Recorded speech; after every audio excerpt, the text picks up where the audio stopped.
Welcome, night owls, to another rendition. We want to thank you for letting us come into your homes and into your living rooms tonight. And we have quite an amazing show planned for you. We are talking about Late Night with the Devil. Mhm. Now, before we go on, I am one of your hosts. My first name is Richard Lale. Richard Lale is one name, not two. If I were Richard, I would be a that is right. I am known as the gentleman psychic. I'm a psychic and a medium. I used to be a psychic and a small, but I gained some weight. Unlike other psychics here in New Orleans who are all love and light or doom and gloom, I am a happy medium.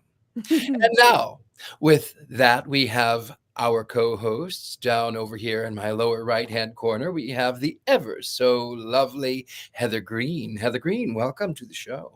Thank you. Hi, I am Heather Green, as Richard Lale has said, and I am the author of Lights, Camera, Witchcraft. Oh, always forget to bring it out, and here it is, just so you can see it.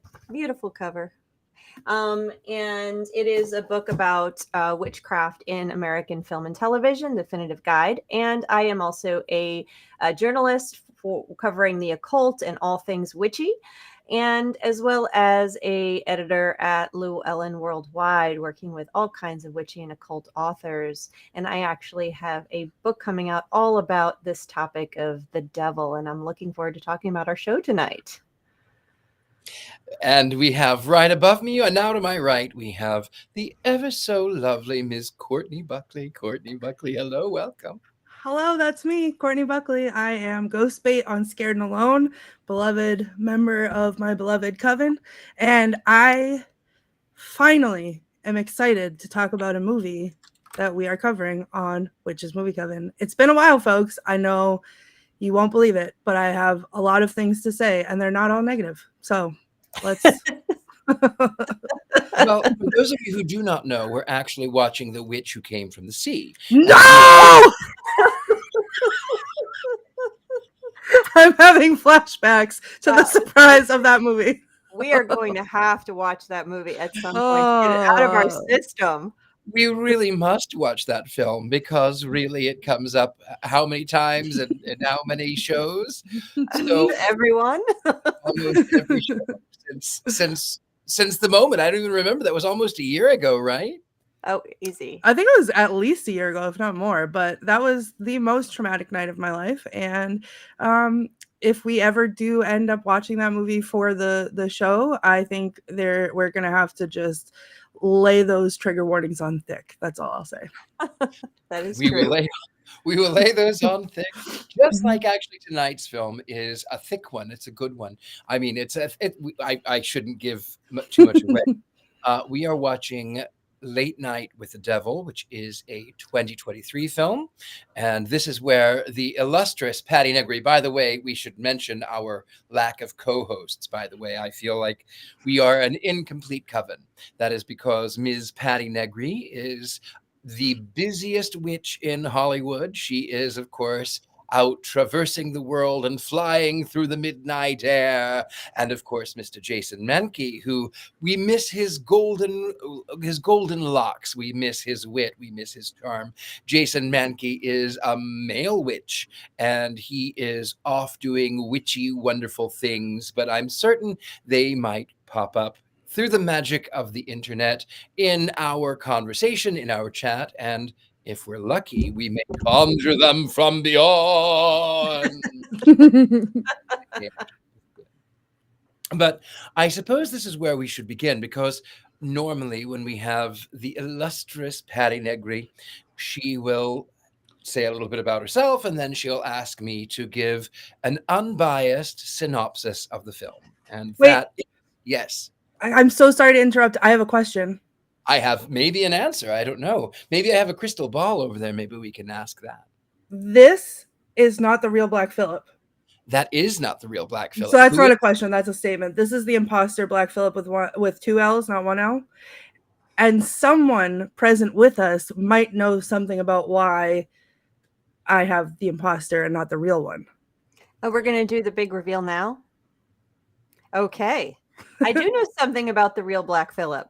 The real Black Phillip was given to me in Salem just about a week ago. to give him some surgery, and I posted some pictures online. And his surgery, multiple surgeries, are complete. So I am here to do the big reveal. Here he comes. Bum, ba, ba, bum. Oh my gosh. He's gonna do his walk. He's gonna do his walk. Here he is. Look at him. No more butthole. Here he is. He's even worn a nice Halloween tie for the evening to reveal himself. He's so beautiful. He is completely fixed, and he is gonna. He's in Atlanta right now, and he's gonna find his way back up to Salem and back up to Courtney, back where he belongs soon enough. So thank you, Courtney, for trusting me with your Black Phillip. Thank you for giving him his modesty back. I've heard he sent me some emails telling me how much he loves it at Auntie Heather's house. So yes, he had a good adventure floating around with me as we journeyed through New England, and with his diaper on. He did wear a diaper. If you look at the pictures on my socials, you'll see he is wearing a diaper to maintain his modesty. And his heart grew 3 times too bigger, and I put a little heart inside of him. So he's going back with all the love and care. So thank you for sharing him with me. And my Black Phillip is having a big time having a friend. Oh, thank you, Heather. You're welcome. And they'll be here for the show. They're watching. So be on your best behavior, Courtney, because your Black Phillip is watching. Well, he wants to, now that he has his modesty back, I don't know how he wants to behave. He's not going to be able to be contained. Watching. Rich asked if that was a pillow of me behind Ms. Courtney Buckley. Sure is. Is that a pillow of me, Ms. Courtney Buckley? It's the only way I get to sleep with Richard Lale. That is true. Otherwise, you have to have happiness is hard to find. So yes, that is a picture on a pillow of me. So if you would like, then you can go to our link, which is what is it called, Courtney? It's the mysterycontrol.com. Mystery. There Control. it is. And use code Patty and save 25%. That is correct. That is correct. That was a nice word from our sponsors. Perfect. And now we get into the crux of the deal. So we are going to begin with Late Night with the Devil, which is a 2023 film starring David. I always get his name incorrect. Dastmalchian. I think I've said that correctly. David may actually be watching in the audience, in your viewing audience, in your homes right there. David may actually be watching because we are all familiar with our friend of the channel, Chad Edward Lee Evatt, the amazing Chad Hatter.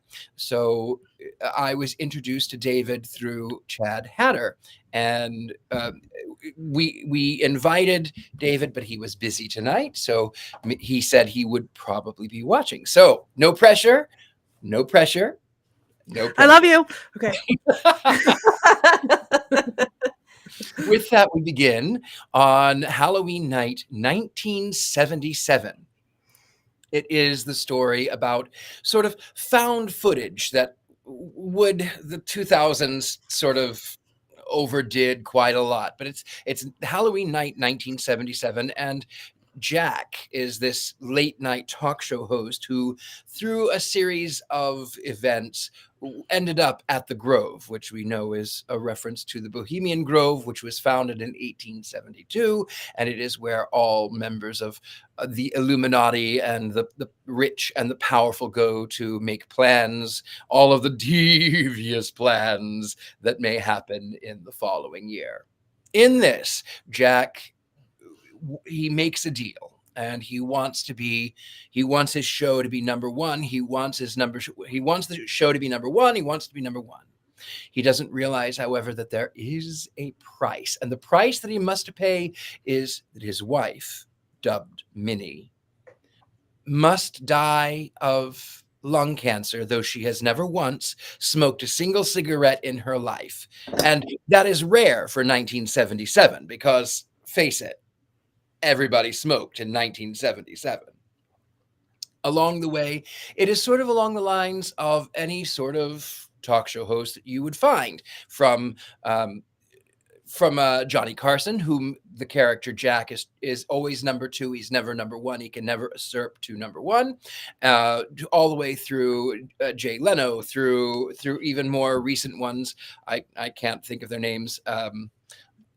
Jimmy Kimmel, or you have that same sort of television monologue. You have the jokes, you have the guests, you have all of these amazing sort of television shows. But in order to boost his ratings, he has planned a very special Halloween episode where he brings on, first and foremost, a famous psychic medium who goes through the audience and says, "Oh, I feel the spirits." And I'm going to do a little bit of that right now. So right now, through the television, through the magic of television, right now, all of you audience members at home, I am sensing the letter N. There's a letter N. It's for Nate.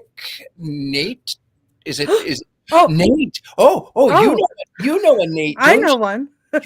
Oh, yes. Wait. Let me see. This Nate is he's very special to you. Yes, he is. Yes. Oh, Wow, yes. okay. That's so amazing, isn't it? Nate. Ooh, wait. What is he saying? Come in, Nate. Come in, Nate. Oh, sorry. His spirit is gone. With that, he calls in this television psychic who may or may not be a charlatan, because in the course of it, yes, he does that sort of audience trick where he What? that is only Richard Will! What did you do? I am telling you, we are summoning the spirits right now. We are Oh summoning those my spirits. God. So it should be noted that my pillow just kicked the bucket right over there. So it is, of course, Late Night with the Devil. But he calls in this psychic medium who, over the course of his sort of point on the show, actually connects with a woman named Minnie. And there's a man who is unmarried wearing a wedding band, and this person needs to connect. He needs to connect, and nobody answers. Of course, we find out that Jack's wife, the nickname was Minnie. And this connection to this spirit actually ends up by killing this man, and he goes on to the hospital. He's after vomitose projectile that is straight out of goodness. I mean, The Exorcist. it's very much The Exorcist. It's black goo that sort of goes everywhere. He's rushed to the emergency room and he dies along the way. But sort of as this goes back and forth between reality, what we see on television, and then what is behind scenes, it goes to black and white. And behind scenes, you know that there's a lot of chaos that's actually happening. And in that, he brings on a girl who escaped from a cult. The cult is sort of a mix of Jim Jones and the Church of Satan. It's founded by someone who is knockoff Anton Szandor LaVey. I can't remember his name at the moment. And he has convinced the caretaker. What is her name? Virginia? I'm drawing a blank at names. But he convinces the caretaker to conduct this sort of spirit session where they contact Mr. Wiggles, who is her name for this demonic entity. As luck has it, as they're in the confines of the show, they bring on a James Randi who's not James Randi. For those of you who don't know who James Randi is, James Randi was a Canadian who in the 70s, the 80s, the 90s was a skeptic. He was a stage magician, and he had offered $100,000 reward to prove if there was anything that was actually metaphysical. The amazing Randi, as our producer Rob says. So Randi, this knockoff Randi, sort of in this world of 1977, comes on and he hypnotizes the stage. He hypnotizes the camera crew. He hypnotizes them and says, now see, look, what we just experienced with this demon possession was nothing but trickery. It didn't really happen. None of it really happened. It's not real. But Jack, the host of the show, says, wait a minute, go back. There's a frame here. Go back. So they go back and they find that there is actually a spirit who is there, and then all hell breaks loose. As opposed to sort of saying, okay, you know what, let's contain this in a more safe environment. Let's make this a two-parter. Let's come back to this. No, they go to commercial break, they come back, and the show must go on. And they actually bring in this demon, Abraxas. Abraxas, of course, in the Gnostic Gospels was the god of all. And then he sort of became demonized as new religions come in. And his number is 365, and he deals with all of life and all of time. Abraxas is the god of time. And also it comes into abracadabra, nonetheless. This girl is possessed.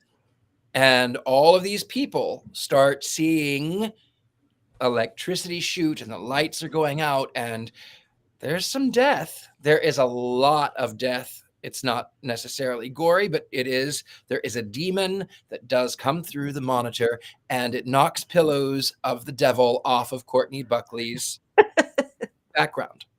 So in all of this, in the end, we think that it's over. We think that it's been done. We think that it's finished. And yet we are left with, come back, come back, come back, wake up, wake up, wake up, wake up. And it is the voice of what would have been James Randi, the amazing Randi, trying to wake people up out of their hypnosis. And it leaves you wondering, what was real? Is it real? Did the devil actually attack? Did Jack actually end up by fulfilling his bargain and letting his wife die of lung cancer? Was it real or was it not? And that is where we open the floor. Ms. Heather Green, you have a little bit of a historical context to this film, I am certain. Oh, I've got some 5 things to share. I'm going to get my notes because I can't remember things all that well. Let me just get my sheet here. Black Phillip. Hang on. He's moving around. Everybody's falling. It's Abraxas. So first, my 5 things to know about this film. We're going to start with it being record breaking. So I'm going to take us out of the spooky and go into the numbers. It is record breaking. Number 2, we're going to talk about, that 70s set. And then number 3, I'm going to do a little context at that point. We'll talk about it being 1977 and what that means for the occult. And leading into number 5, I skipped one. Well, I'll get to that. You guys will find out. We'll get into whether it's allegory or whether it's not, which is something Richard Lale hinted at. So number 1, record breaking. So yes, this was originally an IFC film. It was released. It showed up at the South by Southwest Film Festival and then was released into theaters for just a month in the US, only about 1,000 theaters. And it made a record 2.8 million in its first showing. Now, 2.8 million, statistically, hey, what does that mean exactly? Well, the film only cost about $150,000. So they made a lot of money for this low budget film. Then it went just a month later, it started streaming on Shudder, and it broke records for Shudder and streaming as well. This film was a sensation in terms of it being financially speaking. And for the 2 directors who are Australian, this was, just so you know, this was filmed in Melbourne, in Australia. This is an Australian film. The directors, I think they're brothers, I believe, and they are Australian as well. And it does have an Australian feel the way it's done, which is really another story of what I mean by that, but it does have an Australian feel. Number 2, which I skipped, it's a found footage film. So what does that mean exactly? It's made to look as if you're watching real footage. And another low budget trivia question, a low budget found footage film that broke the bank and broke records is anybody? It's celebrating its 25th anniversary, I believe. The Blair Witch Project? Blair Witch Project. You got it, Courtney. Let's spin that wheel. Win a car. And so, yeah, so we have another following in that footsteps of the Blair Witch Project. Of course, it's been all over social media because it is celebrating its anniversary. And that's fascinating. It's a little different, and that a little different than Blair Witch Project. And that leads me to the next one, that 70s set. So they made, I mean, I've noticed in the comments too, people are saying, I love the look, I love the old feel, I love the sets. They were very careful about this. They were staging this after the Dawn Lane show, which it was a show, which was a nighttime talk show in Australia. It was very popular. I've never seen it. It was an Australian show in the 70s and 80s. But what's even more important than the stylization of the sets and the way it looked was they actually used the cameras and the equipment and the lighting from that era. So instead of using modern technology to replicate the look, they actually went and one article was talking about the DP was talking about how they went and found dusted off old equipment that were in warehouses and hadn't been used for 30 years. So they were using pedestal cameras and all the things that they would have used on the sets in the 1970s to film these type of shows, they actually used, which gave the authentic look. Of course, adding black and white to it to differentiate between on camera and off was a neat little trick. Apparently, they did use some AI. I don't know exactly where. But they did admit to using some AI in places as well. So it wasn't all old technology, but they did nicely use that old tech to make that 70s feel. So that gets me to the next one, which is technically number 4, I guess, because I can't count any longer, it seems, which is the context. You know, I love I love context. I'm working, Richard Lale. 1977, and this is where we get into talking about Satanism. What is this movie about? It's about conjuring the devil. Now, this film uses a lot of 70s cues. We see a Rosemary's Baby cue. We see The Exorcist. We see the talk show. We see all these things from the 70s, but this is pre-Satanic Panic. And we love to bring the Satanic Panic up. This is not, the Satanic Panic, again, is mostly considered starting in 1983 when the court case began. But it didn't come out of nowhere. There was a precursor to it. So the 1970s provide that precursor. At the beginning of the movie, they talk about let's see, the interesting cults is shown in that montage at the beginning. You see we see the interest in cults, the interest in the occult. These things actually happen. This is part of the 70s. This is part of the late 60s into the 70s. This interest was growing. We know the witchcraft movement was born at this time, as well as Anton LaVey and all of this stuff. We talk about that all the time. But also we find the growth of the fundamentalist movement and evangelical movements. They were getting very strong by the late 70s during this period of time. So what we see is a precursor. This is showing a precursor to the Satanic Panic. And the one thing that I found very interesting, one of the cues that is in here, which some of you may not pick up on, is the girl and the psychologist. That is a nod to Michelle Remembers. It is one of the books that's credited as being a cause for the Satanic Panic. I mean, one thing can't be a cause for that type of war panic, but it was one big cause. And what it was there was a psychiatrist, I believe, and I'm trying to get his name. His name was, I think, was it Lane or Lance Padsder? I can't remember his name right at the moment. But he was a psychiatrist who interviewed this girl, Michelle, who was allegedly part of a cult and who was kept in a basement and who was part of this satanic cult and was beaten and abused and all that kind of stuff. She was then pulled out of it, and he used regression therapy to go ahead and get memories of being part of the cult out. So Pazdar, I'm sorry. Thank you, Richard Lale. That was Pazdar. Lance, I believe, or Lane, or something with an L. And he was something with an L. Larry.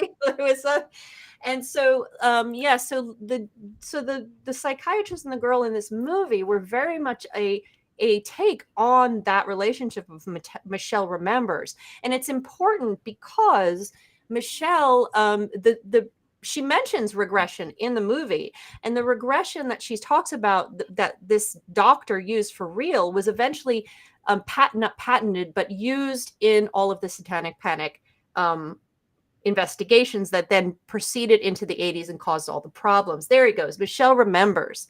Lawrence, see, Larry, I was close. And he became a big figure in teaching and speaking about using these therapies to get the admissions that kids were being abused by Satanists. So it's a fantastically interesting, horrifying story. He was later discredited many years later. Yes, Ed and Lorraine Warren's name was also dropped as well.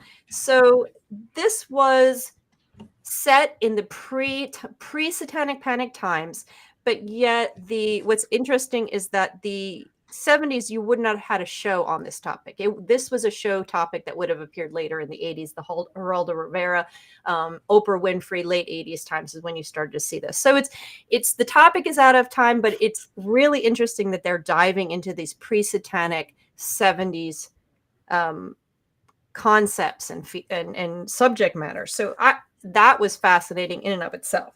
So now getting to, was it really about Satan? Was this an allegory? So the actor who may be watching David said in an interview that he felt that this was more about our guilt and the demons inside of us and the things that we struggle with personally. This was an allegory, which I found absolutely fascinating because that's what the director and author of Rosemary's Baby said about Rosemary's Baby. When the film came out, everybody took it for not an allegory, that it was actually about Satan.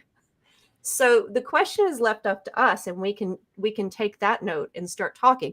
Was this an allegory or about our own struggles, where everyone's struggling with a demon inside of them? The girl, the psychiatrist, everybody is struggling. Or was this really about a demon being conjured? Was this literal? Which Rosemary's Baby is it? So I'll leave you there. Those are my 5 things, and we can start talking about it. You mentioned, I would like to just briefly mention the AI that was used. There was an image, I don't remember exactly where it was, but there was an image that was used to render, and that became quite the controversy in this film, because AI, as we know, it steals artwork. We have taught it to create, and so it takes on these things from other artists, and it makes it its own sort of thing, but it steals from other artwork, and that is why artists were sort of angry and upset with the film. That said, I understand why it was done. I understand why it was used. It's quick. You're on a tight budget, and also sometimes in the AI, sometimes you might actually need it. And in other films, it would take so long to color each frame if someone's eyes are changing. So AI has its place, even though I understand why on both sides. I think one of the AI spots may have been a backdrop to the door, but I'm not certain. I'm not sure. I don't really know exactly where it was either, but I did in my research find that the AI was a major thorn in the side of the movie. With that, Courtney, you haven't said that. My turn. Okay. So I would like everyone to remain calm as I say this. Okay. Everyone take a deep breath and sit. Make sure you're sitting. I know that I have said before how much I hate the 70s. I know all of these things. This movie is one of my top 5 all-time favorite movies. I saw it 3 times in a row in the theater, 3 nights in a row, because I could not stop going back to see it. Because as I'll talk about in a minute, it's worth rewatching because you notice things that you didn't see before. There's a lot to it. I would like to tell you guys the story of the first time that I went to see it at the movie theater. I was child free, and I took a page out of Patty's book, and had to take an Uber to the movie theater so that I was not responsible for driving. If we all Thankfully, because you would have been possessed. Right. And in such a state, sitting down to watch this movie that I was not expecting, the first thing that happens is the all the production companies in the beginning. There were so many of them that people thought something was wrong, like with the movie, because it just kept going and going. And then people in the theater were like laughing.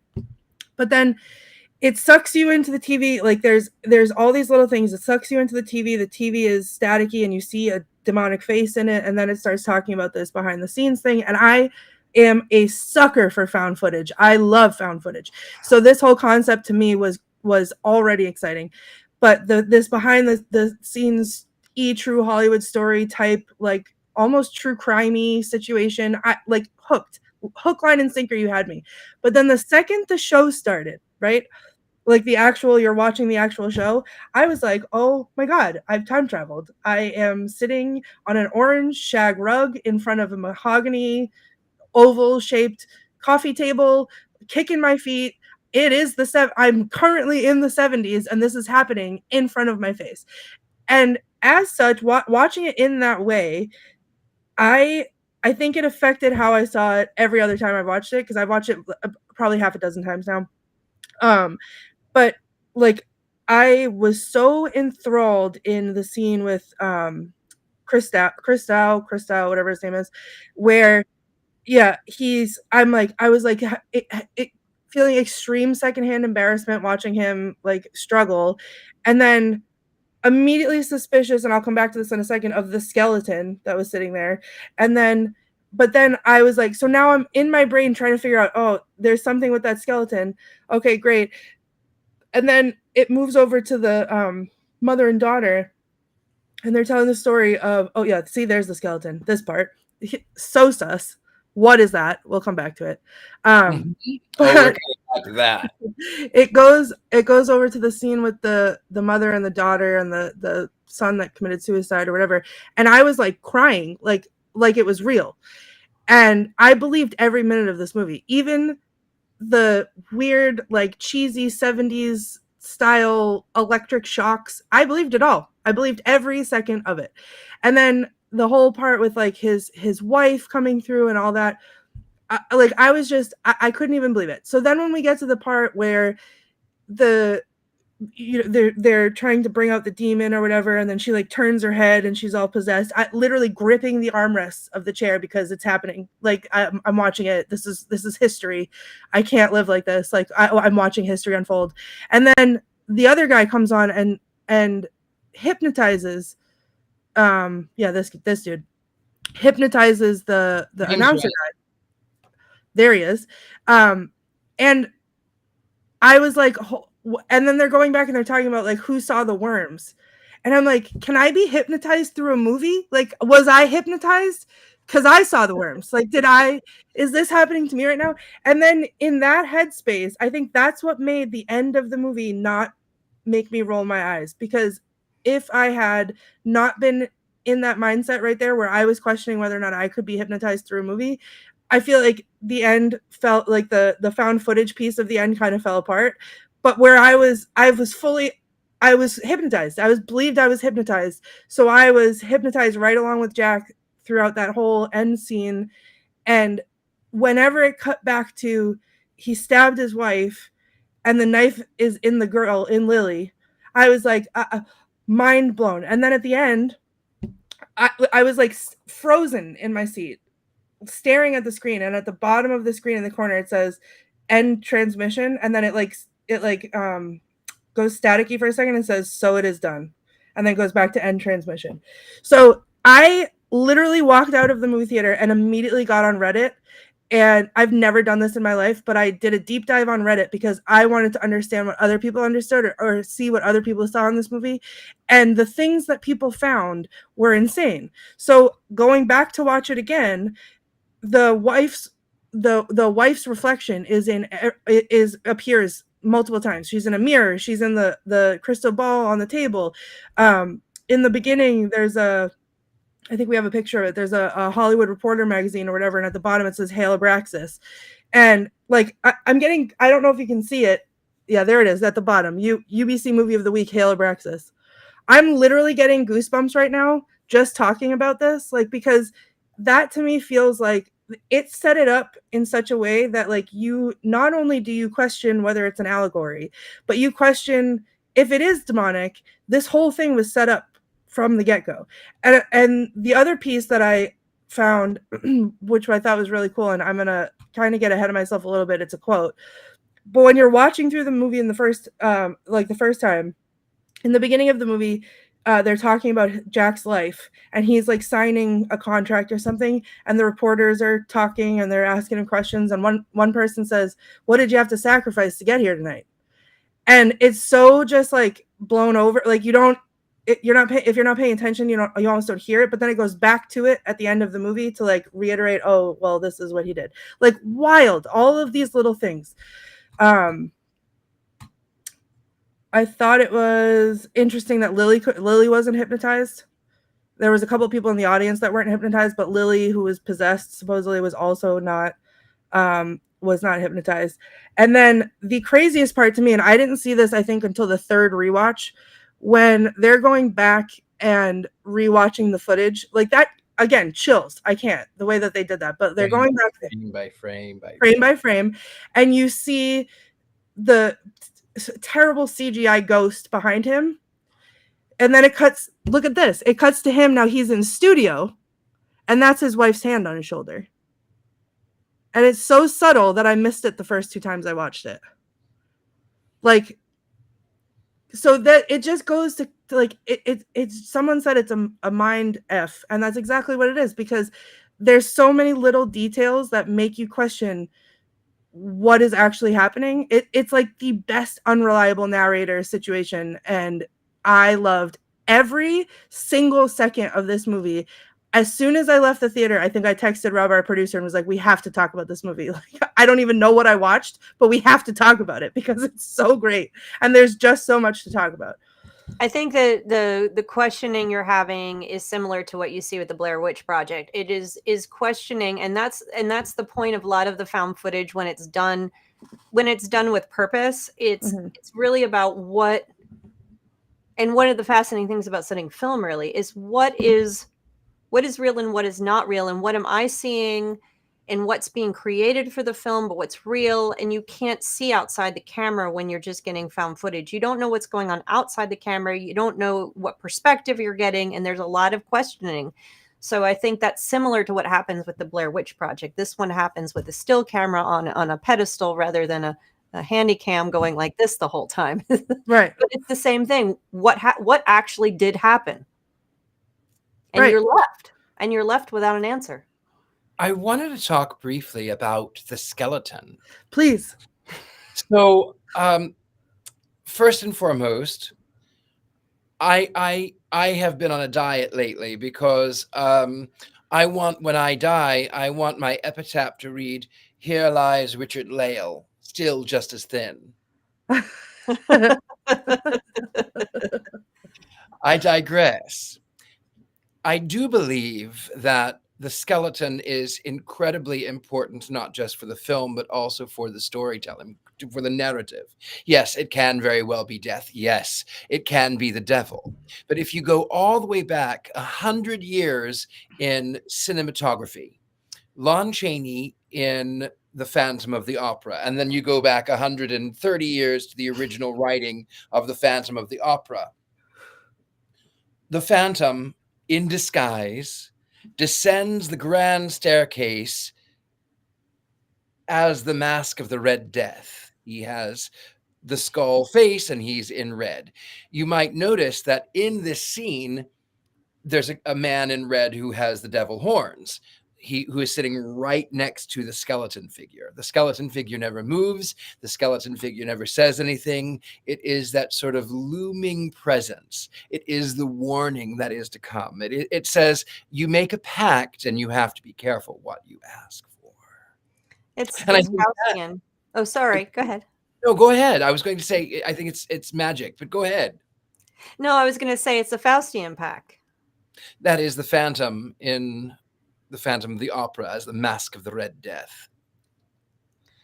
There's as you see here, it's a It's a play on that. I feel like this is one movie where because I feel like horror movies it wasn't particularly scary. I wasn't really scared, but like it was a movie where the ending for me wasn't ruined. The monster, like she was so badass when she became like the whatever television demon electronic thing that she was. I was obsessed with her. But I like the monster didn't ruin it. The ending didn't ruin it. I believed every minute. I held my breath for most of the movie. And I just watched it again tonight, and I've seen it a bazillion times. I watched it again tonight. Same thing. I got goosebumps the whole time. I teared up. I held my breath. I was like so engrossed in it, and I forget. Like I know I love it, but I forget how much I love it until I'm watching it again, or I'm showing it to someone else, or I'm trying to explain it to someone. It's a movie that everybody should see, and you should watch it more than once. Mm-hmm. And Heather, to your point, it is a Faustian bargain. I think that is where we go into magic as well, because when I teach magic, I tell people be very careful what you ask for, because every piece of magic comes with a cost. Everything that you create, everything that you ask for, everything that you are working towards comes at a cost. And that's why you have to be specific. Go ahead. Yeah, and that whether this was actually a literal demon, or this was something in his mind that that created by the pacts that he made with this group, this secret group, and these wealthy people, and he sold his soul for, not literally sold his soul, but sold him to this wealthy benefactors who then create and whatever the case, whatever pact he made a Faustian pact, whether it was with humans or whether it actually was with a devil or a demon. So that's fascinating. I thought it was brilliantly done. I think if you get sold on the literal demon part, the ending has a little bit of a problem because you don't know where it's going. If you can accept the fact that it may be and it may not be, the ending's confusion is you can deal with the ending. Like at first I couldn't deal with the ending. I was like, well, this has been brilliant and now I don't know what's happening. And then when you sit with it for a minute and go, that's the point. And what actually did happen, and you have to live with that, again, like the Blair Witch Project. And I think it was I thought it was absolutely brilliant. I thought it was, for a low budget film, it was brilliant. The concepts were brilliant. So I was entranced the whole time. I was on my edge. I jumped at one point. I had a jump scare. That was awesome. I love that. And it was creepy. It had the creep factor. So, and the skeleton for me, I think also was symbolic. He didn't turn out to be, I thought he was going to turn out to be something. I thought there was going to be more of a role, but he's very symbolic. He was symbolic. If you think about this as guilt and a rawness and him being stripped bare of all of his showmanship to what he is living with, the skeleton is that's what we have, our bones. Or is he the precursor or the forebearer of what's going to happen to him, whether he's going to die or whether he's going to meet a dead person, whatever. So that he was very symbolic, sitting there and not talking. Definitely creepy. I'm curious what you think, speaking of creepy, of Lily, how that she the entire time is staring directly into the camera like she's staring into your soul. And the fact that she, through this demon, Abraxas, knows Jack. What is your take on this? Well, she also knew exactly what camera to look in. So every time the camera changed, she would look right at the camera that was on. And I loved her. I thought she was so deliciously creepy the whole time. And she had that like sweet innocence about her. Like, we just want people to know the truth. And, everything's fine. Oh my God. And, oh, June says that you're really handsome or whatever. And then all of a sudden, and it's that same thing for me, that like you question whether or not it was happening the whole time. And like you just didn't see it. She pulls from the 70s, and that's what I was doing. She pulls from the 70s freaky kid horror genre, whether, like I said, it's like the red rum, little guy, The Shining, The Exorcist. She is wrapped up in all of that. They know their horror movies from the 70s. They know the 70s genre. So and they were just boiling down on that. Yes, she probably knows everybody's social security number. I want to just say too, one thing that I did on a rewatch was the end, because I had the same problem where I was like, I wanted to understand anything, any part of the end I wanted to understand. And so I could get on board once I finally got on board with like, or I got on board with the hypnotizing, whatever. But then when it cuts to him and he's stabbing Lily, and then it widens, the shot widens, and there's all the bodies everywhere. On a rewatch, I went back and paid attention to make sure that like the one guy was lit on fire, the one guy's head was turned around, the other one's throat was cut, and that was all, they were all dead the same way that they were in whatever was happening. So then I was like, wait a minute, how can that be? Because he couldn't have lit somebody on fire from the inside and turned somebody's head all the way around and cut somebody's throat with a necklace. Or could he? I don't know. But like, I just thought that was neat that like that it's so confusing. I would like to see a stage play of this. I think this would be a brilliant stage play, honestly. Would be a good well, one. Alicia said, and I agree with her, that she wished, I want to know if there's a director's cut of this or an extended version, and I would like to see if it clarifies or confuses anything. After having watched Midsommar director's cut, oh my God, the money I would pay to see a director's cut of this. I have a legitimate question to ask of you, you, my lovely panel, my lovely friends. The serious question that I have is, if Abraxas or the devil or Satan or whatever power may be is so incredibly powerful, and Jack has signed this Faustian pact with the devil, whether it be human or otherwise, if they're so powerful, why is he number 2? Why not go on to Johnny Carson? Why not go on to some other show? Why number 2? And then for it to be buried and lost for 50 years. I bought it. I bought into the Faustian pact being with the demon. Sorry, I didn't buy it with the, so you know that's that. I don't think it had anything to do with that. And why didn't he become? I mean, maybe the other one made a better pact. But also too, I don't think he would have worked. I don't think he would have worked as hard if he immediately got number 1. He was willing to do whatever it took to get number 1, and that was because of being at number 2 for so long. So he continued to let all these things happen in this grand finale. And I think at some point in the show they said Abraxas was like loved the stage, like wanted to be a production. So I think that this was the production. So Abraxas wanted this to be the thing. So you would have to get him to be in the mindset of doing whatever it took to get to number 1 in order to make this happen. I have also sort of on the satanic panic and demons coming through the television, through the interwebs at you. We didn't have the interwebs back in the 80s, but I remember 1983.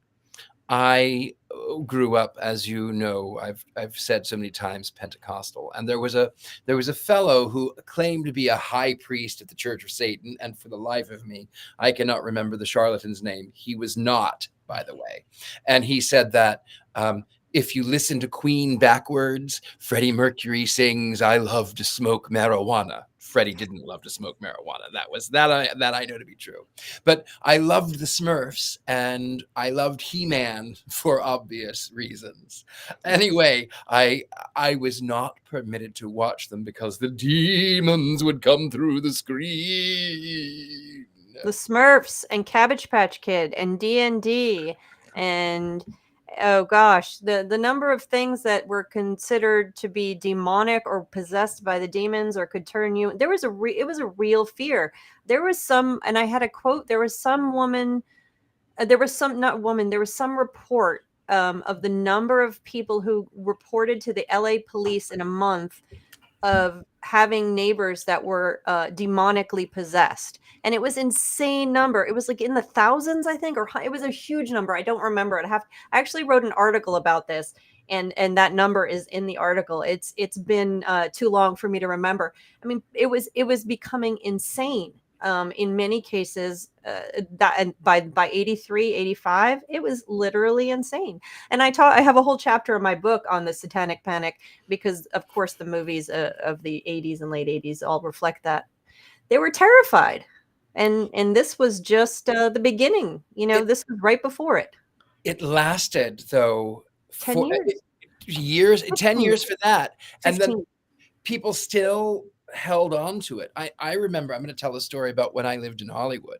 When I first moved to Los Angeles, I lived on Santa Monica and Van Ness, right directly across from the Hollywood Forever Cemetery. And it was this charming little studio above a prop house.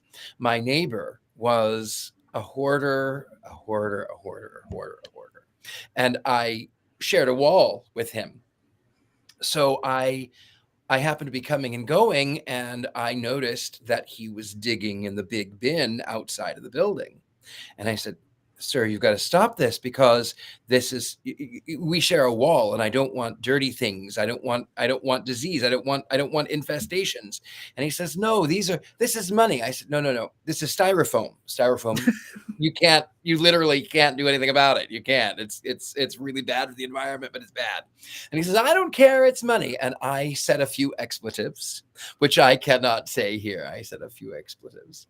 And he said, "Don't say those words. I'm a Christian." And I said, "I don't care," expletive, "because I'm a Satanist. Stop digging in the garbage." So in a not so pleasant aspect of this, my neighbor was murdered by his disgruntled girlfriend, shot in the face on the 4th of July. And when I came home a week later, oh, it's Miss Patty Negri. Hey!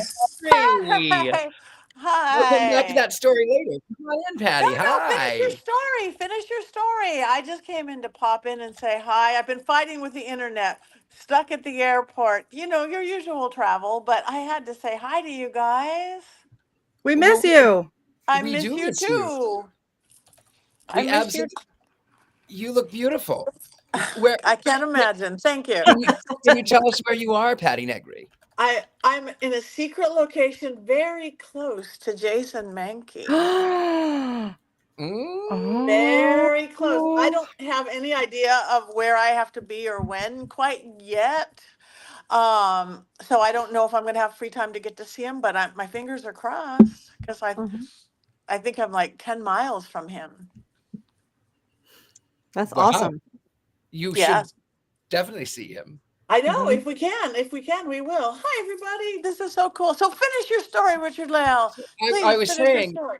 so about 4th of July, and then my neighbor was murdered by his disgruntled girlfriend.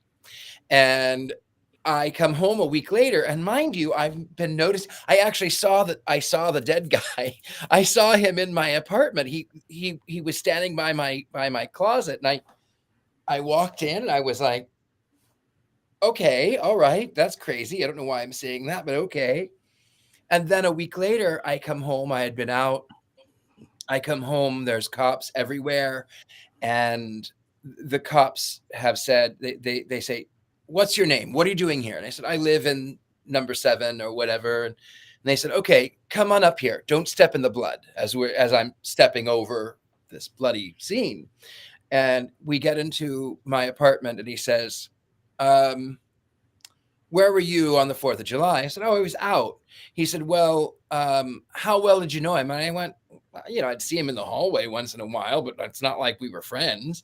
And he says, "So I shouldn't ask this, but are you a Satanist?" And I went, "Well, I identify as one."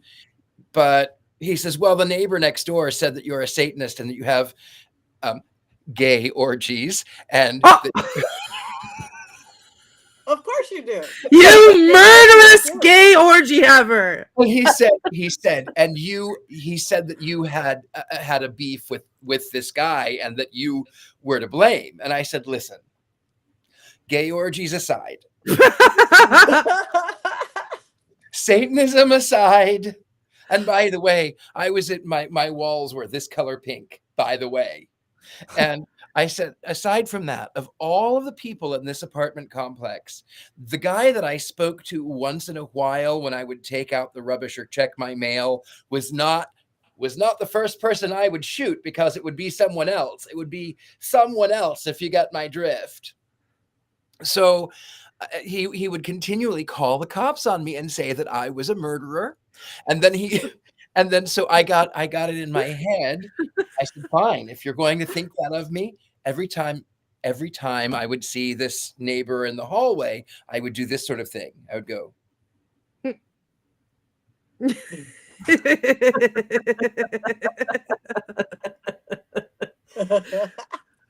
This is my favorite story that you've ever told. This is a good one. and so he'd go, and I admit I was being vindictive, but I thought, well, sometimes you have to give them the devil they desire. With that, we should go to Courtney about maybe you have some quotes for us. I do have some quotes. Okay, so my first one is, what did you have to sacrifice to get here tonight? Which I already talked about. And then when he was in the crowd while Christo was reading, and he's talking to the skeleton, and he was making fun of him, and he said, "Don't be upset. I'm just ribbing you," which I thought was humorous. So I wrote it down. Then after Christo, well, I don't know how you say his name, was done, and he was like panting and coughing in the chair, and the producer guy was like, "Mr. Christo, looks like you might need a bourbon." And he was like, "Just some water, please." And then the producer guy goes, "In this place?" I thought that was funny. And then the producer guy's talking to Jack, and he says, he was telling them like the big wig executives were in the front row, and he's like, "Don't look at them, like whatever, but they're sitting right over there." And Jackie's like, and then the producer goes, "You're looking right at them. I don't understand that." I thought that was funny. And then Jack says, "Bats in the cave," because he wants to know if he has boogers, and I say that constantly, so I was very excited about that. And then of course the Ed and Lorraine name drop. The skeptic guy said, "My dear friends, Ed and Lorraine," he was talking about being at the Amityville Horror House. "My dear friends, Ed and Lorraine Warren declined to join me. Easily spooked." And I thought that was pretty funny. And he also said, "You no more have the power of divination than I resemble Burt Reynolds." And then one of like the stage managers was walking past in the back at one point, and he was like, "Staging, where's my sacrificial dagger? We're on in 60 seconds. And I thought that felt like something very Witches Movie Coven coded that needed and then something that spoke to my heart was they had all those different artifacts on the tray, including a skull. And they said, "We have some pieces here from your private collection. Girls gotta have a hobby." And I was like, "Oh, that's funny. That's humorous." Also,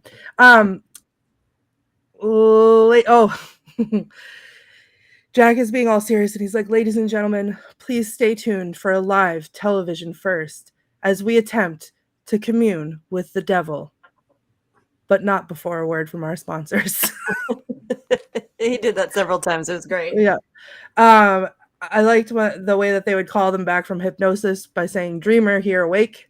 And then lastly, the best line in the entire movie was when she becomes like the electronic demon, and she's like zapping everybody, and then the skeptic immediately falls to his knees and is begging to join forces with the devil, and then very shakily pulls out the check and holds it up to the demon, and the demon goes, "Abracadabra," and then kills him. I was like, yes. You're waiting for that one. Oh my god, it was the most satisfying thing I've ever seen in my life. And then not really a quote, but I thought it was cool, and I already talked about it. The words on the screen at the end when it flashed from end transmission to "So it is done," and so it is done. The one quote that they said, and what does he say? "What you're about to see here is very much all." I just got Twilight Zone vibes from that, because you got that Outer Limits Twilight Zone 50s vibe from that thing. It was very, very horror-esque. Oh, it's so good. I am told that from the great beyond we may be able to contact Jason Mankey. Jason Mankey, let's summon the energies and summon the spirits, and maybe we can call forth his Mankey movie minute. Let's see if we can do it. Here live on the show tonight. However, I love you all so much that I recorded a little Mankey movie moment for all of you. We really can't call them a minute anymore because I always go way over my allotted minute. But here you go. Never doubt my love for all of you who are a part of our delightful coven. Visit a world before the internet. A world where people under the age of 75 actually called into television stations to voice their happiness or displeasure. A world where late-night talk shows were apparently really important and people smoked cigarettes indoors. Yuck! Do I really have to go and visit this world? Late Night with the Devil somehow isn't about Jimmy Fallon or the return of Jay Leno. It's about a talk show host named Jack Delroy who has spent too many days and nights among the redwood trees. And that's not a euphemism. Like most super successful white dudes, Jack is part of a secret cult that's coincidentally located only 3 hours from my house. Maybe I'm actually there tonight removing Courtney's weekly exes and not at a Hootie and the Blowfish concert. Jack has been a very naughty boy, and it's time for him to be freaked out by a possessed 12-year-old. Exactly the kind of person who is always possessed in these types of movies. Starring that one guy you've seen in a lot of different things is Jack. You know the guy. He's got a really long filmography and a really long last name, and was in The Dark Knight, the super awesome Batman movie, and then was apparently the arch nemesis of MacGyver on TV because they remade MacGyver, which I only know because I can read Wikipedia. He also played the guy who says Baba Yaga in the Ant-Man movies, which might be the best thing about the Ant-Man movies. You remember that? He was like Baba Yaga. So yes, that guy. He's been in lots of stuff. Watch that one guy you sort of know star beside a bunch of mostly unknown Australian actors, but actors who are just famous enough to have a Wikipedia page somehow, even though Patti Negri doesn't have a Wikipedia page and is more famous than those people. Drink every time one of those performers says something and their Australian accents slip through. And finally, indulge in some super awesome found footage horror that diverges completely from found footage horror at the end of the movie. Find yourself in a psychedelic murderscape that's surreal and trippy and takes you out of the world the other 80 minutes of this film so epically created. Dun dun dun. Bravo, Jason. Bravo. Patty, you're looking a little possessed there. Are you? Oh no! Abraxas! Hail Abraxas! You know, I know we're running short on time, but I actually wanted to say, Courtney, and this is not the show. This is since you've been sitting here, I have been seeing little lines that'll flash across behind your left shoulder, and there is, I think there is someone who is there with you. I'm not. This is. Well, there is a bug in here, and it keeps flying into my face. Oh, Patti Negri, is that you? Come in, come in, come in, come in. Is this Patti Negri coming in from the other side? Nope. That would be a no. Well, I guess with that, we should go ahead and vote. I am going to vote with my dagger, my sacrificial dagger. And we are going up, up, up, up, up. All of us are up. Oh, it's unanimous. It is As unanimous. it should be. I would have. Oh, if But you know Jason what? was here and he voted down, I would have shown up. I was just about to say that Mr. Jason Mankey is not here. He's only here in spirit. So we don't know how he was voting. And Miss Patti Negri was here for just a moment, but we don't know how she would vote either. But we're all up. So I guess while I was going to try to see if maybe we had Miss Patti Negri back, but we have already gone over like 5 minutes. So I guess And this movie deserves it. This Frankly. movie does deserve it. So with that, there is one more thing that witches do, and we, of course, cackle. Here we go, cackling away.